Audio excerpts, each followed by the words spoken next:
आप देख रहे हैं इंडिया टाउन न्यूज, भारत की बात। नमस्कार, आप देख रहे हैं इंडिया टाउन न्यूज। मैं हूं आपके साथ संजना कुशवाहा। स्वागत है आपका हमारे खास बुलेटिन राजधानी सरकार धानी में, जहां हम आपको छत्तीसगढ़ की महत्वपूर्ण खबरों से रूबरू कराएंगे। तो बुलेटिन की शुरुआत करने से पहले नजर डालते हैं आज की हेडलाइंस पर। महतारी वंदन योजना से महिलाओं का आर्थिक सशक्तिकरण, राज्य की 70 लाख महिलाओं को मिल रही है मासिक सहायता। सीएम साय से मिला छत्तीसगढ़ चैम्बर ऑफ कॉमर्स का प्रतिनिधिमंडल, बजट में व्यापारियों को राहत देने की घोषणा।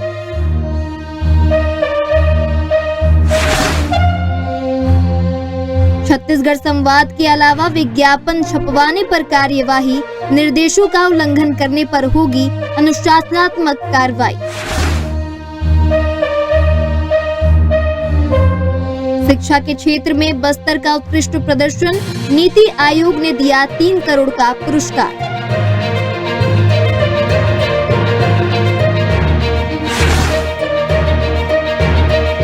स्पीकर डॉक्टर रमन सिंह की मंत्रियों को हिदायत, सदन के पटल में दिए गए जवाब और बयान अलग अलग न। मंत्री केदार कश्यप बोले, योजना बंद हुई तो कांग्रेसी लोटा लेकर जाएंगे।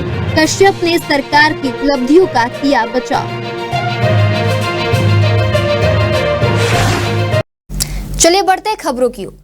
छत्तीसगढ़ की विष्णुदेव साय सरकार द्वारा शुरू की गई महतारी वंदन योजना राज्य की महिलाओं के आर्थिक सशक्तिकरण की दिशा में एक महत्वपूर्ण पहल साबित हो रही है। इस योजना के तहत 21 वर्ष से अधिक आयु की विवाहित महिलाओं को प्रति माह 1000 की आर्थिक सहायता सीधे उनके बैंक खातों में प्रदान की जाती है, जिससे वे अपनी आवश्यकताओं को पूरा करने में सक्षम हो रही हैं। इस योजना का उद्देश्य महिलाओं को आर्थिक रूप से स्वावलंबी बनाना और उनके स्वास्थ्य एवं पोषण स्तर में सुधार करना है। अब तक इस योजना से राज्य की 70 लाख से अधिक महिलाएं लाभान्वित हो चुकी हैं, जिससे उनके आत्मविश्वास में वृद्धि हुई है और वे अपने परिवार की आर्थिक स्थिति में सुधार ला रही हैं।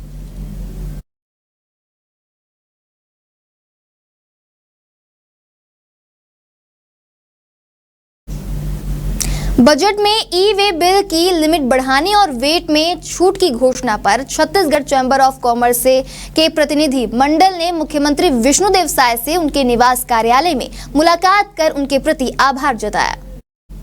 मुख्यमंत्री विष्णुदेव साय ने वित्तीय वर्ष 2025-26 के बजट में व्यापारियों को राहत देने के उद्देश्य से और कर के बोझ को कम करने के लिए ई-वे बिल सीमा 50,000 रुपए से बढ़ाकर 1 लाख रुपए करने और 25,000 रुपए तक की वेट देनदारी को माफ करने की घोषणा की है। वहीं मुख्यमंत्री ने प्रतिनिधि मंडल से कहा है कि राज्य सरकार व्यापारियों की समस्याओं के प्रति संवेदनशील है। राज्य सरकार की नीतियों से व्यापार व्यवसाय के लिए प्रदेश में उत्साहजनक वातावरण बना हुआ है।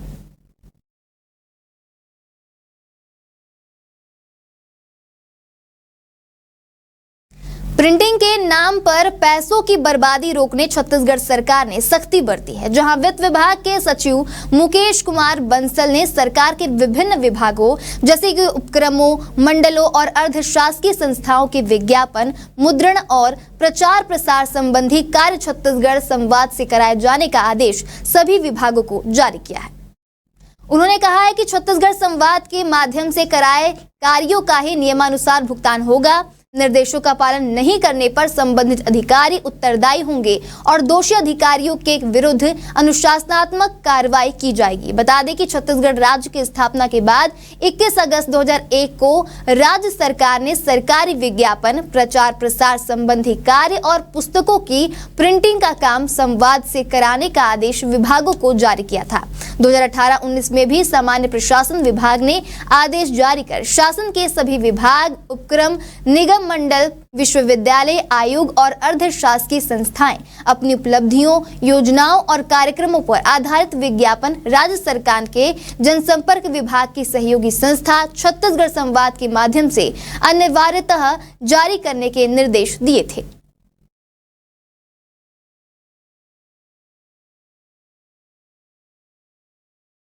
खबर बस्तर की है, जहां बस्तर जिले ने शिक्षा की गुणवत्ता में सुधार, शिक्षण को अधिक रोचक और प्रभावी बनाने, नवीन शैक्षणिक तकनीकों के सफल क्रियान्वयन और शिक्षक छात्र संबंधों को मजबूत करने में सफलता हासिल की है। इस उत्कृष्ट प्रदर्शन के लिए नीति आयोग ने बस्तर जिले को 3 करोड़ रुपए के पुरस्कार से सम्मानित किया है।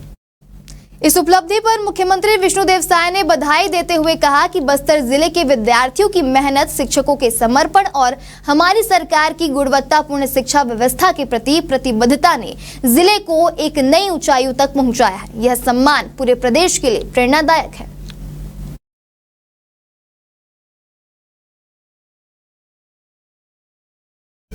सदन में कांग्रेस विधायक चातुरी नंद ने महासमुंद जिले में खरीदी केंद्रों से धान का उठाव नहीं होने का मुद्दा ध्यानाकर्षण में उठाया। इस पर खाद्य मंत्री दयालदास बघेल ने लंबा चौड़ा जवाब पढ़ना शुरू किया तो स्पीकर डॉक्टर रमन सिंह ने मंत्री को टोक दिया। वहीं स्पीकर ने खाद्य मंत्री के साथ साथ सभी मंत्रियों को निर्देशित किया कि इस बात का आवश्यक रूप से ध्यान रखें कि जो वो पढ़ रहे हैं वो जो पटल में दिया गया है वो अलग ना हो।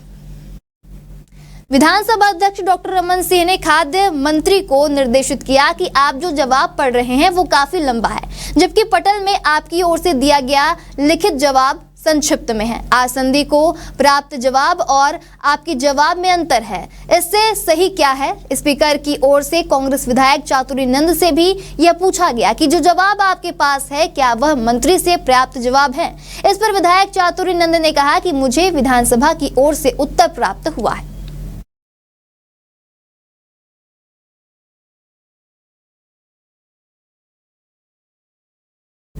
वक्त हो चुका है छोटे से ब्रेक का। जुड़े रहिए इंडिया टाउन न्यूज के साथ। अब खबर आपकी उंगलियों पर, हर खबर पर हमारा नजरिया। इंडिया टाउन न्यूज, भारत की बात। इसी के साथ चंद शब्दों में कहना चाहूंगी कि अपमान मत करना नारी का, जिनके बल पर जग चलता है, पुरुष जन्म लेकर भी इनकी गोद में पलता है। कदर करता है उस घर में वैभव और ऐश्वर्य की तो खूबी बहुत होती है और सदा आशीष रहता है उसका।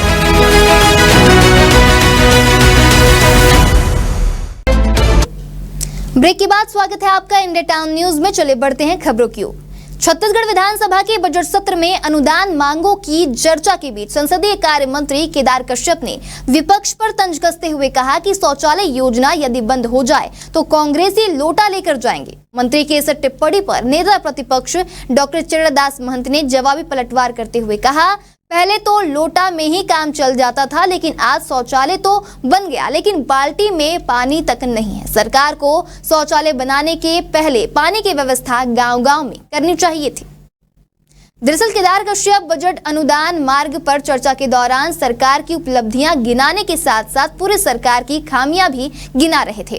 केदार कश्यप ने कहा कि शायद सरकार में ज्ञान के सहारे विकास को गति देने का काम किया है, लेकिन पूर्व की सरकार ने विकास को दुर्गति में बदल दिया है। इस पर नेता प्रतिपक्ष डॉक्टर चरणदास महंत ने कहा कि हमारी सरकार के समय हमने किसी भी योजना को बंद नहीं किया था, लेकिन मौजूदा सरकार ने जरूरी पूर्व की कई जनहित ऐसी योजनाओं को बंद कर दिया था।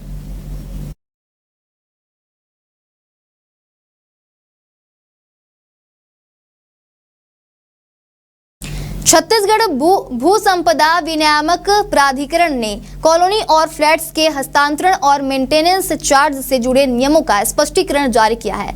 इसके तहत किसी भी कॉलोनी या फ्लैट के निर्माण के बाद उसे एक पंजीकृत सोसाइटी को हस्तांतरित किया जाता है, जो उसके रखरखाव और सुविधाओं के लिए जिम्मेदार होती है। प्राधिकरण ने स्पष्ट किया कि प्रत्येक आवंटित के लिए निर्धारित मेंटेनेंस चार्ज का भुगतान करना अनिवार्य है। यदि कोई आवंटित व्यक्ति इसका भुगतान नहीं करता है तो संबंधित सोसाइटी इस मामले को रेरा के समक्ष प्रस्तुत कर सकती है। ऐसे मामलों में बकाया राशि पर ब्याज सहित भुगतान करना होगा। इसके अलावा यदि कोई आवंटित व्यक्ति अपने एटॉलमेंट डीड में निर्धारित मेंटेनेंस चार्ज या अन्य शर्तों का उल्लंघन करता है तो इससे जुड़े विवादों की सुनवाई का अधिकार रेरा को होगा। हालांकि मेंटेनेंस चार्ज की दरों में बदलाव से संबंधित मामलों की सुनवाई सहकारिता अधिनियम के तहत की जाएगी।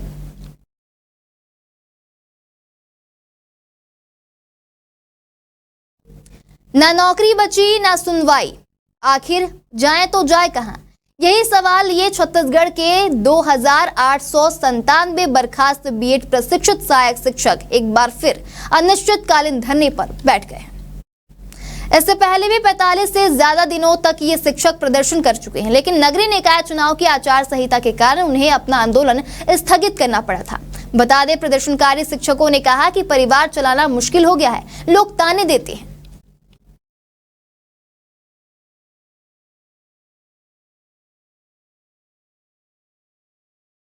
रायपुर लोकसभा क्षेत्र में 200 जन औषधि केंद्र खोलने की प्लानिंग की गई है, जिससे हर जरूरतमंद को सस्ती दवाइयां मिलेंगी और युवाओं को रोजगार के अवसर मिलेंगे। इस योजना के तहत राजधानी रायपुर के 70 वार्डों में 70 जन औषधि केंद्र खोले जाएंगे।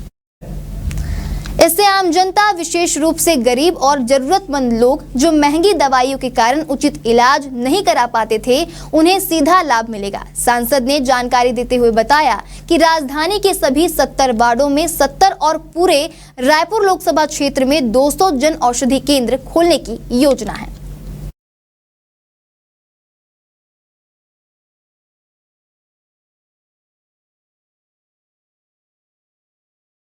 सीएम विष्णुदेव साय ने छत्तीसगढ़ की सभी नारी शक्ति को अंतर्राष्ट्रीय महिला दिवस की शुभकामनाएं दी हैं, जहां उन्होंने कहा है कि विकसित छत्तीसगढ़ के संकल्प को साकार करने के लिए महिलाओं की सहभागिता सबसे महत्वपूर्ण है। इसी को ध्यान में रखते हुए सरकार ने महतारी वंदन योजना जैसी ऐतिहासिक पहल की है।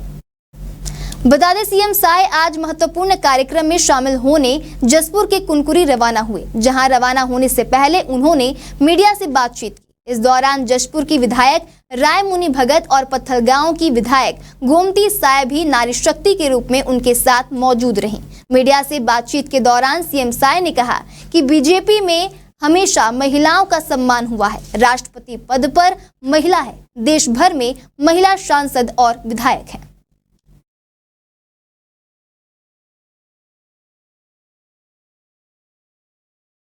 आज का हमारे खास बुलेटिन राजधानी सरकार धानी में फिलहाल इतना ही। अब मुझे दीजिए इजाजत, नमस्कार। आप देख रहे हैं इंडिया टाउन न्यूज, भारत की बात।